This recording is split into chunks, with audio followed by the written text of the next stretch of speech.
Hello and welcome to another edition of Motor Cars Enthusiasts. Right off the bat on the old show today, we're going to talk a lot about the Porsche group in this particular program. In fact, Porsche has done something that's never happened in all its years of existence. They have built and sold 200,000 units for their calendar year, which is a huge milestone. Now, I know this accomplishment is mainly on the backs of the fact that the Panamera, the Macan, and the Cayenne sell in vast numbers. And that may be a little blasphemy when you talk to real Porsche fans. That being said, the fact that those cars sell in great numbers and sell so well means that the good Porsches, the Porsche that we love to talk about, will continue to exist from here to eternity, at least hopefully. Now we've gotten the good news for Porsche out of the way, let's get rid of some bad news. This was a shocker to me. You may recognize these vehicles, especially the livery of these machines, that being the Brumos Porsche group and the Brumos Racing group. Brumos Porsche is a iconic dealership that sells Porsches down in Jacksonville, Florida. Has been around longer than I've been alive. In fact, they've been racing Porsches for longer than I've been alive. In an absolute stunner, at least in my mind, in the past several days, the Brumos Porsche dealership was sold out to one of those large conglomerate dealership groups and has ceased the racing operation hereforth, which is just an absolute shocker. I know they took a couple of years off from racing, but man, oh man, what an iconic brand, an iconic looking machine that has changed very little in its looks over the past several years. So I cannot believe that this actually taken place. Well, now that we've gotten rid of the bad news and we've talked about the great news, let's talk a little bit of product news inside of the Porsche group. It involves these two machines, the brand new Cayman and the brand new Boxster. These vehicles being heavily revised for the 2016 year, we're going to bring these machines a lot closer in their details inside of the machines than it ever have been before, where these cars become way more similar. The sheer fact that they're going to change power plants altogether with an array of force induction flat four cylinders that are set mid-shift inside of these machines with power from around 300 to maybe over 400 brake horsepower coming soon. Now, along with the new cars and the new Alliance, this deal is getting new names. And it's going to harken back to a Porsche from the late 50s, a race car called the 718. And from here forth, all of these Porsches, that being the Boxster and Cayman, will be called the 718 Cayman and the 718 Boxster. Now, it really doesn't just roll off the tongue like you would really want it to, but I love the little hint to the history of the Porsche group.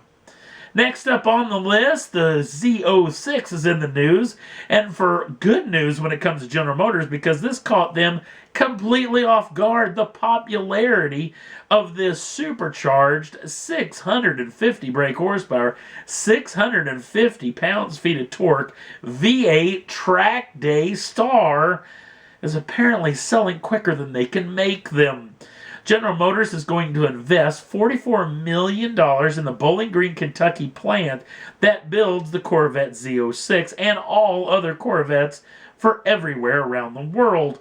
And an interesting situation, and probably one of the most interesting parts of this story, for every Corvette that actually is pushed out of the Bowling Green plant, almost a third of them are now Z06's, which I find absolutely mind-boggling. So it's a very good situation when you're in the Bowling Green plant, or especially when you're General Motors. Next up on the list, on the heels of the two-wheel drive Lamborghini Hurricane, some talk at the LA Auto Show surrounding a two-wheel drive version of the Aventador. We haven't had a two-wheel drive high-end Lamborghini, the big Mac Daddy Lamborghini. I think maybe the Diablo or the Countach would have been the last two-wheel drive version.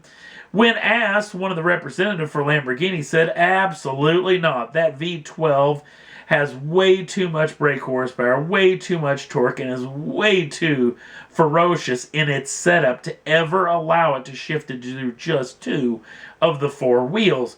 But in the automobile industry, never means never. This could always happen one day. If a software situation could come about, maybe where they could just decouple maybe the front wheels in a certain mode that you could put inside of the machine, or maybe decouple the rear wheels, make it a front wheel drive Lamborghini. I know that's probably a tad bit of blasphemy on my part, but it'll be interesting to see whether this ever happens. They say not, but we'll see. Next up on the list, the folks over at McLaren have actually had an end of an era. The P1 has ended its production line. All 375 units of the groundbreaking supercar have been built. In fact, this pictures the first ever P1 and the last ever P1. Now, McLaren claims that they're not in the business of building a successor to this machine, which I think is a little bit of hogwash, because I think that there is another one already in the works. This car was pretty iconic and pretty groundbreaking in my mind. What I called the holy trinity of hypercars, which I know is a little bit of blasphemy, but when you look at the Porsche 918 Spider, the Ferrari LaFerrari, and the McLaren P1 being all cars that use electrification to create more power and more torque for the vehicle, not only on the track, but for road use alone, was a pretty groundbreaking situation when it comes to supercars and hypercars, and I would love to see what McLaren may have up their sleeve on the next one. Next up on the list, an interesting situation as far as the WRC world is concerned. The first shoe to drop is the brand new Hyundai i20 that they debuted over the past several days. The new World Rally Championship racer will be making its debut, this heavily revised i20, at Rally Monte Carlo. That's actually, in the taping of this program, is just under 40 days away. Yes, the shortest off-season in all of sports is the World Rally Championship calendar. This vehicle's been heavily revised and trying to go after Volkswagen's dominance. Now, as far as the driver lineup, it remains the same, with Hayden Panton still inside of the machine. Also, Danny Sordo and Terry Neuville will be inside of these i20s in the first race of the season, the Monte Carlo Rally, in the first part of 2016. Gonna be a great year in the World Rally Championships. Obviously, Volkswagen coming in on another championship season on quite the high. Toyota coming in for the first time. M Sport and Ford have been given the green light to return, and now the new i20. It's going to be a great season inside of the WRC. I hope that this Hyundai is as quick as it looks.